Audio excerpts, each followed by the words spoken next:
এখানে পানির পাম্প আছে, পানির পাম্পের বাইরের অংশে যেটা ফুটপাত বলা যায়, এই ফুটপাতের এখানে দুইটা নীল রঙের ড্রাম, এটা মনে হয় এরা দুপুরে বিকেলের দিকে রাখা ছিল।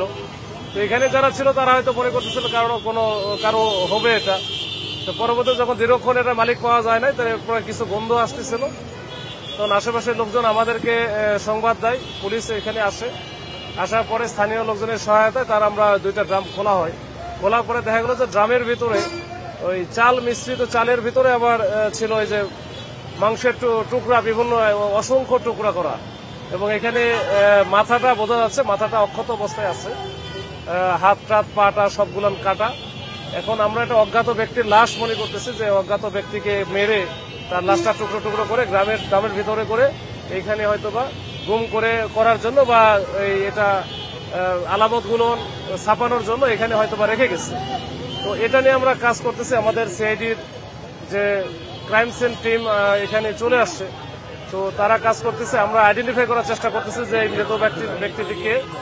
তো আইডেন্টিফাই হয়ে গেলে, শনাক্ত হয়ে গেলে এরপরে আমরা হয়তো পরবর্তী পদক্ষেপ আমরা আইনগত পদক্ষেপ নিতে পারবো। আজকের এমন একটা দিনে আমরা চেষ্টা করব যে এখানে যত সিসি ক্যামেরা আছে, আমরা এটা আসলে ইনভেস্টিগেশনের পার্ট, আমরা চেষ্টা করব সকল সিসি ক্যামেরা দেখার জন্য। দেখে আমরা চেষ্টা করব যারা এখানে রেখে গেছে তাদেরকে আমরা শনাক্ত করব। এখানে পানির পাম্প আছে, পানির পাম্পের বাইরের অংশে যেটা ফুটপাত বলা যায়, এই ফুটপাতের এখানে দুইটা নীল রঙের ড্রাম, এটা মনে হয় এরা দুপুরে বিকেলের দিকে রাখা ছিল। তো এখানে যারা ছিল তারা হয়তো মনে করতেছিল কারো হবে এটা। তো পরবর্তীতে যখন দীর্ঘক্ষণ এটা মালিক পাওয়া যায় না, তারপরে কিছু গন্ধ আসতেছিল, তখন আশেপাশের লোকজন আমাদেরকে সংবাদ দেয়, পুলিশ এখানে আসে। আসার পরে স্থানীয় লোকজনের সহায়তায় তার আমরা দুইটা ড্রাম খোলা হয়। খোলার পরে দেখা গেল যে ড্রামের ভিতরে ওই চাল মিশ্রিত চালের ভিতরে আবার ছিল ওই যে মাংসের টুকরা, বিভিন্ন অসংখ্য টুকরা করা, এবং এখানে মাথাটা বোঝা যাচ্ছে, মাথাটা অক্ষত অবস্থায় আছে, হাত টাত পাটা সবগুলো কাটা।